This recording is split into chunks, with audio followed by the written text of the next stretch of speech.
I still love you to all the boys I've loved before. Number 2, page 5. My stomach does a dip. Did Peter tell her what happened between us? She gives my knee a pat and stands up. Good night, Laura Jean. Good night, I echo. Despite her kind smile, I feel like I've just gotten in trouble. There was a hint of reproach in her voice. I know I heard it. Don't mess with my son is what she was saying. Was Peter very upset by what happened between us? He didn't make it out like he was. Annoyed, maybe a little hurt. Certainly not hurt enough to talk to his mom about it. But maybe he and his mom are really close. I hate to think I may have already made a bad impression before Peter and I have even gotten going. It's pitch black out, not many stars in the sky. I think maybe it'll snow again soon. At my house, all the lights are on downstairs, and Margot's bedroom light is on upstairs. Across the street I can see Ms. Rothschild's little Christmas tree lit up in the window. Peter and I are warm and cozy in his car. Heat billows out the vents. I ask him, "Did you tell your mom about how we broke up?" "No."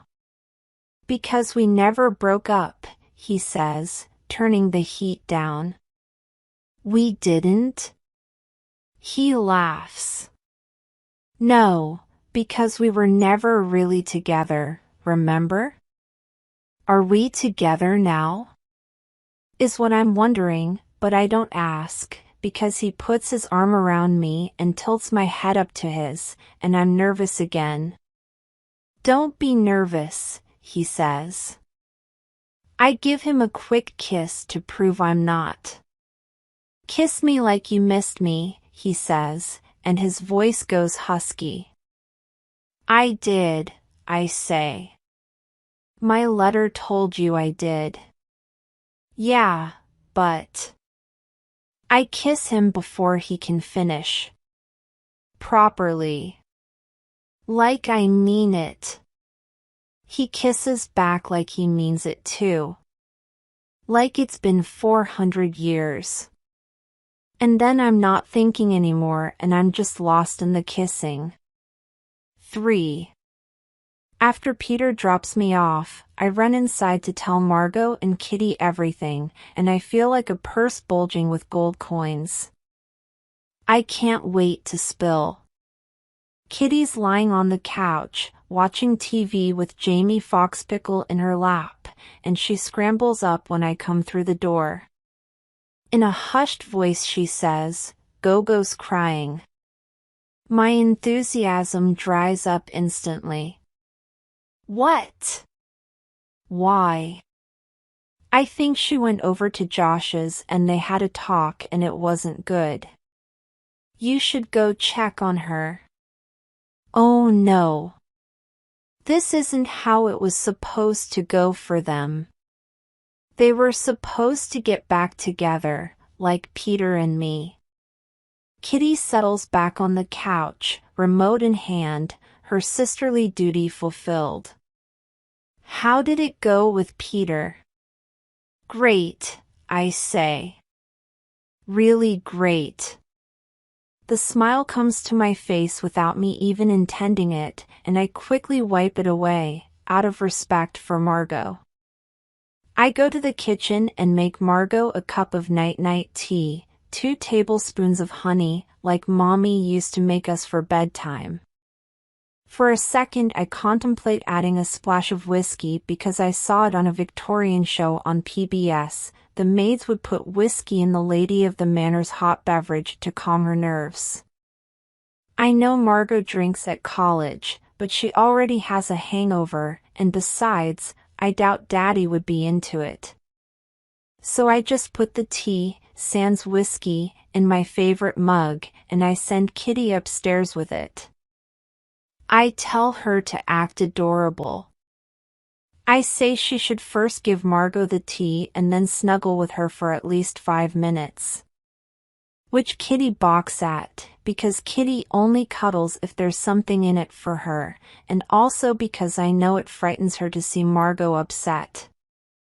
I'll just bring her Jamie to cuddle with, Kitty says. Selfish. When I go to Margot's room with a piece of buttered cinnamon toast, Kitty's nowhere in sight and neither is Jamie. Margot's curled up on her side, crying. It's really over, Laura Jean, she whispers. It's been over, but now I know it's over for good. Thought that if I wanted to get back together, he would too, but he doesn't. I curl up next to her, my forehead pressed to her back. I can feel every breath she takes. She weeps into her pillow, and I scratch her shoulder blades the way she likes. The thing to know about Margot is she never cries, so seeing her cry sets my world, and this house, off its axis. Everything feels tilted somehow. He says that long distance is too hard, that I was right to break up with him in the first place. I missed him so much, and it seems like he didn't miss me at all. I bite my lip guiltily. I was the one who encouraged her to talk to Josh. This is partly my fault. Margot, he did miss you. He missed you like crazy. I would look out the window during French class, and I would see him outside on the bleachers eating his lunch alone. It was depressing. She sniffles. Did he really? Yes. I don't understand what's the matter with Josh. He acted like he was so in love with her, he practically went into a depression when she was gone. And now this? Sighing, she says, I think I just still really love him. You do? Love. Margot said love. I don't think I've ever heard her say she loved Josh before. Maybe in love, but never love. Margot wipes her eyes with her sheet. The whole reason I broke up with him was so I wouldn't be that girl crying over her boyfriend, and now that's exactly what I am. It's pathetic. You're the least pathetic person I know, Go-Go, I tell her. Margot stops sniffling and rolls around so we're lying face to face. Frowning at me, she says, I didn't say I was pathetic. I said crying over a boy was. Oh, I say. Well, I still don't think it's pathetic to cry over someone. It just means you care about them deeply and you're sad. I've been crying so much I feel like my eyes look like shriveled up raisins. Do they? Margot squints at me. They are swollen, I admit. Your eyes just aren't used to crying. I have an idea. I leap out of bed and run downstairs to the kitchen. I fill a cereal bowl with ice and 2 silver spoons and come running back. Lie back down, I instruct, and Margot obeys. Close your eyes.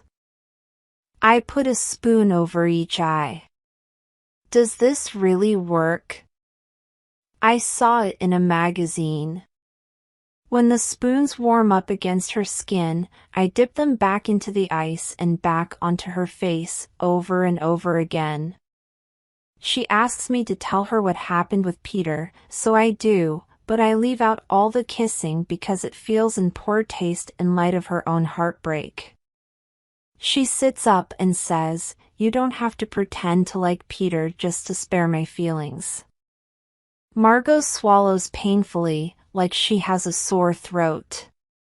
If any part of you still likes Josh, if he likes you, I gasp in horror. I open my mouth to deny it, to say that it feels like forever ago already, but she silences me with her hand. It would be really hard, but I wouldn't want to stand in the way of that, you know? I mean it, Laura Jean. You can tell me,